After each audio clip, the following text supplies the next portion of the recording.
నమస్తే. శ్రీమద్ భగవద్గీత 4వ అధ్యాయం జ్ఞాన కర్మ సన్యాస యోగం గురించి ఇప్పుడు మనం తెలుసుకుందాము. 3వ అధ్యాయంలో శ్రీకృష్ణుడు అర్జునుడికి ఫలితాన్ని ఆశించకుండా కర్మలు ఎలా ఆచరించాలో వివరిస్తాడు. అయినా కూడా అర్జునుడికి జ్ఞానం గొప్పదా కర్మ గొప్పదా అనే సందేహం మిగిలి ఉంటుంది. ఈ సందేహానికి సమాధానం చెప్తూ శ్రీకృష్ణ భగవానుడు 4వ అధ్యాయాన్ని ఈ విధంగా ప్రారంభిస్తాడు. పూర్వం ఈ శాశ్వతమైన యోగ శాస్త్రాన్ని నేను సూర్యదేవుడైన వివస్వతుడికి వివరించాను. వివస్వతుడు మనువుకి, మనువు ఇక్ష్వాకుడికి వివరించారు. కాలక్రమేణా ఈ జ్ఞానం నశించిపోయింది. అందువల్ల ఇప్పుడు అర్జునుడికి వివరిస్తున్నాను అని చెప్తాడు. అది విన్న అర్జునుడు ఆశ్చర్యపోయి, మీరు ఇటీవల జన్మించారు కదా, సూర్యదేవుడికి ఎలా వివరించారు అని అడుగుతాడు. అప్పుడు శ్రీకృష్ణ భగవానుడు తన అవతార రహస్యాన్ని గురించి తెలియజేస్తాడు.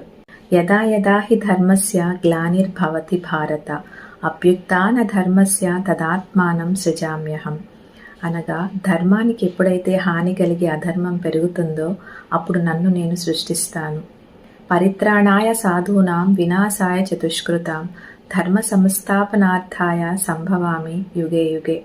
అనగా మంచివారిని రక్షించడానికి, దుష్టులను సంహరించడానికి, ధర్మాన్ని తిరిగి స్థాపించడానికి ప్రతి యుగంలో నేను అవతరిస్తాను.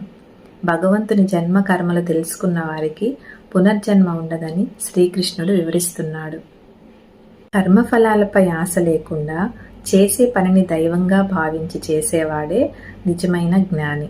కర్మ సన్యాసం అంటే పనులను వదిలివేయడం కాదు, ఫలితం మీద ఆసక్తి వదలడం. జ్ఞానం అగ్ని వంటిది. ఎలాగైతే అగ్ని కట్టెలను కాల్చివేస్తుందో, జ్ఞానం అనే అగ్ని మన పాపకర్మలన్నింటినీ కాల్చివేస్తుంది.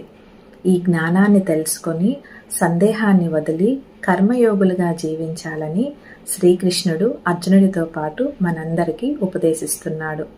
మరొక వీడియోలో 5వ అధ్యాయం గురించి తెలుసుకుందాము. జై భగవద్గీత, జై భారత్. సర్వే జన సుఖినో భవంతు.